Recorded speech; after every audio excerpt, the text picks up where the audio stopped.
Shalom, kita bertemu lagi di dalam pembelajaran buku ICM bab yang ke-14 yang bertajuk Persekutuan. Bahagian E, tujuan persekutuan.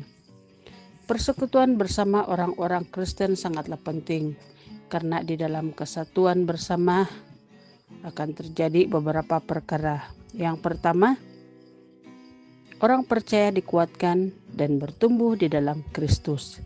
Di dalam Roma pasal 1 ayat 11 dan 12 mengatakan, "Aku sangat ingin untuk bertemu dengan kamu supaya aku dapat membagikan kepadamu beberapa karunia rohani untuk menguatkanmu, yaitu bahwa engkau dan aku dapat saling menguatkan oleh iman masing-masing."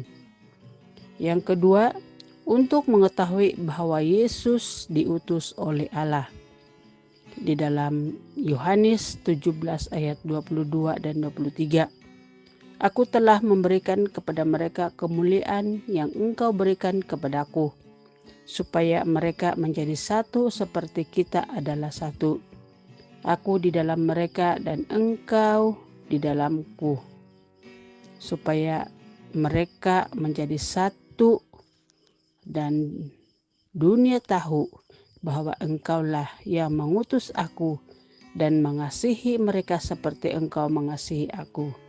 Bahagian B, syarat-syarat persekutuan. Yang pertama, komitmen mendasar satu dengan yang lain. Bertekunlah di dalam kasih satu sama lain di dalam kasih persaudaraan, mengutamakan yang lain lebih dari dirimu sendiri. Di dalam Roma 12 ayat 10. Tanpa ada dasar kepercayaan, tidak akan ada persekutuan. Kedalaman persekutuan berbeda-beda tergantung dalam kedalaman komitmen. Yang kedua, komitmen kita harus berdasarkan pada agape. Agape adalah salah satu bentuk kasih yang mengasihi bukan dikarenakan sesuatu. Komitmen semacam ini tidak akan terpengaruh oleh tingkah laku seseorang yang tidak konsisten. Kalau kita baca di dalam Yohanes 13 ayat 34 mengatakan, "Suatu perintah baru kuberikan kepadamu, kasihilah satu dengan yang lainnya. Seperti aku mengasihimu, demikian juga engkau harus mengasihi satu sama lain." Yang ketiga, persekutuan yang benar adalah persekutuan yang berpusat kepada Kristus. Persekutuan kita dengan yang lain haruslah berlandaskan komitmen kita kepada Kristus. Kalau kita lihat di dalam 1 Yohanes 1 ayat 3 mengatakan, "Dan persekutuan kita adalah persekutuan dengan Bapa dan anaknya Yesus Kristus." Yang keempat, berjalan di dalam terang. Persekutuan kita memerlukan keterbukaan, kejujuran, dan kesetiaan satu dengan yang lainnya. Hal ini berarti saling mengaku dosa atau menutupi dosa yang lain. Di dalam Yohanes 1 ayat 6 dan 7 berbunyi begini, "Jika kita mengaku mempunyai persekutuan dengannya tetapi masih berjalan di dalam kegelapan, kita berdusta dan tidak hidup oleh kebenaran.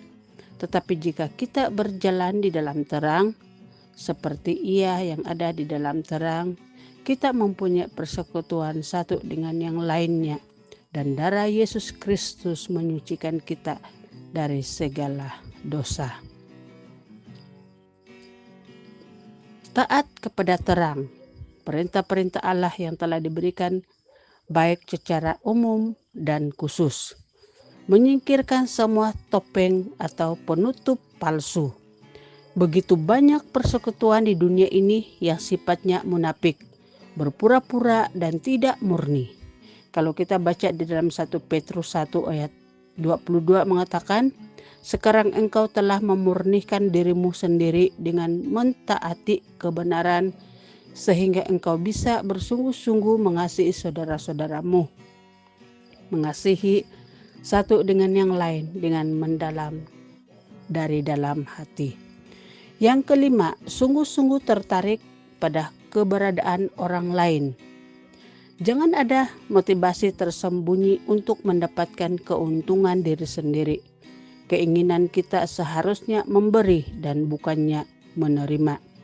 Filipi 2 ayat 3 dan 4 mengatakan, jangan melakukan sesuatu untuk ambisi yang egois atau puji-pujian yang sia-sia, tetapi dengan kerendahan hati menganggap yang lain lebih baik dari dirimu sendiri.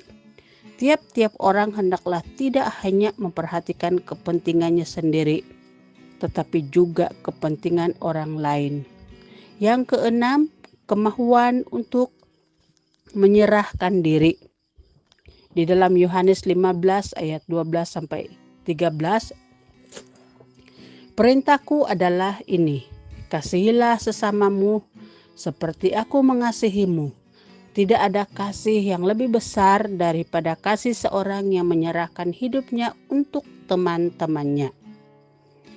Hidup ini melibatkan lebih dari sekadar hidupan fisik, tetapi juga harta milik pribadi kita, minat dan kesukaan kita.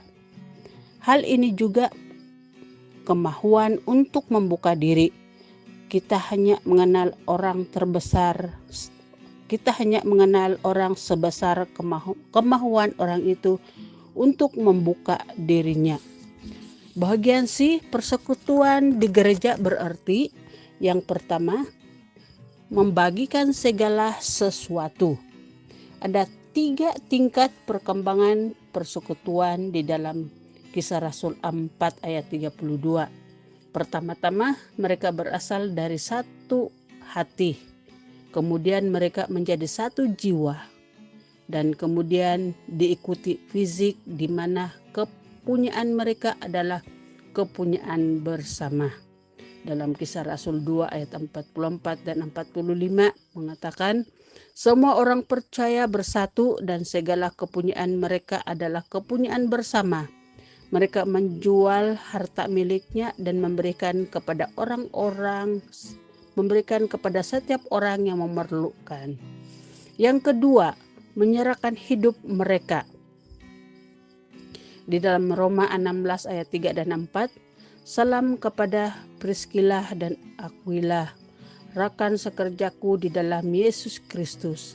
Mereka telah mempertaruhkan hidupnya bagiku. Tidak hanya aku, tetapi juga seluruh gereja orang-orang kafir berhutang budi kepada mereka. Yang ketiga, mengabdikan diri untuk melayani saudara-saudaranya. Di dalam 1 Korintus 16 ayat 15 mengatakan, engkau tahu bahwa seisi rumah Stefanus adalah yang pertama-tama bertobat di Akhia, dan mereka telah mengabdikan diri mereka untuk melayani orang-orang kudus. Yang keempat, mencari saluran orang-orang yang memerlukan. Di dalam 2 Korintus 8 ayat 14, sekarang ini kelebihanmu akan mencukupkan keperluan mereka, supaya nanti kelebihan mereka akan mencukupi keperluanmu. Maka akan terjadi keseimbangan. Yang kelima, berbagi di dalam penderitaan. Di dalam Filipi 4 ayat 14, baik sekali bagimu untuk ikut merasakan kesusahanku. Yang keenam, pemberian korban. Di dalam 2 Korintus 8 ayat 2 dan 3 berbunyi begini, di dalam ujian yang paling berat, sukacita mereka meluap-luap, dan sekalipun mereka sangat miskin, mereka kaya dalam kemurahan. Karena aku menyaksikan bahwa mereka memberi sebanyak yang mereka sanggup, bahkan di luar kemampuan mereka. Yang ketujuh, mempraktikkan kerematamaan.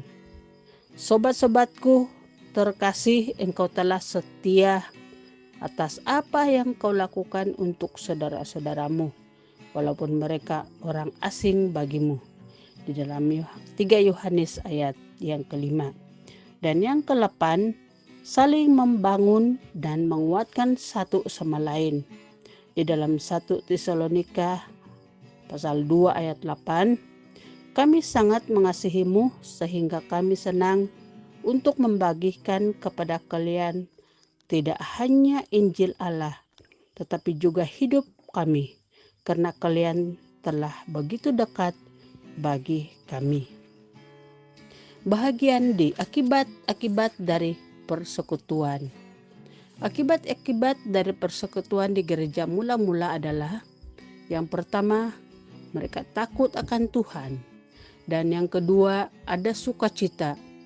Dan yang ketiga, bermurah hati terhadap orang lain. Dan yang keempat, bertambahnya orang-orang percaya yang baru. Dan yang kelima, semua keperluan digenapi ataupun dicukupkan. Dan yang terakhir, munculnya kepimpinan. Jadi demikianlah pelajaran bab yang ke-14 mengenai persekutuan, dan kita akan bertemu lagi di dalam bab yang ke-15 pada minggu akan hadapan. Shalom.